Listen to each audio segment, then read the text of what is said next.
It very clear. ഞാൻ anti ഹിന്ദുത്വം എന്നല്ല, ഞാൻ ഹിന്ദു വിരുദ്ധനല്ല. ഹിന്ദു വിരുദ്ധനല്ല, ഞാൻ ഹിന്ദു വിരുദ്ധനല്ല. മനസ്സിലായില്ല?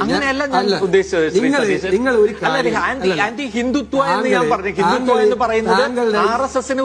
താങ്കളുടെ ഈ ഇന്റർവ്യൂവിന് ഒരു അജണ്ടയുണ്ട്. താങ്കൾ എന്നെ വ്യക്തിപരമായി ഡാമേജ് ചെയ്യുക എന്നുള്ള സാറേ, ഇതെന്ത് ഡാമേജ് നിങ്ങൾക്ക് പറയാറായിട്ടാണ്. ഇത് ചോദ്യം വേറെ ചില ആന്റിയാണ് ഉണ്ടോ? അപ്പൊ കാണിച്ചു തരാം, കണ്ടു നോക്കി. ഇപ്പൊ പറഞ്ഞ വലിയ വിവാദമാവും.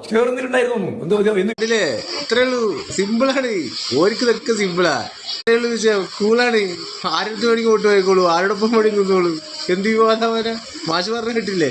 ഇതേപോലെ ഡീൽ ചെയ്താൽ മതി, സിമ്പിൾ. ബാക്കിയെല്ലാം ഓക്കെയാണ്. ഇപ്പൊ മനസ്സിലായി സാർ. ഇത്രയൊന്നും പറയേണ്ട കാര്യമില്ല. കേതൊക്കെ ഇത്ര പഠിപ്പിക്കുന്നത് ഒരു കാര്യമില്ല. ഇത് കണ്ടില്ല, വോട്ട് വായിച്ചത് പറഞ്ഞിട്ട് ചേർന്നിട്ട് പറഞ്ഞിട്ട് പിന്നില്ല വിഷയം. എന്തായാലും നന്ദി, നമസ്കാരം.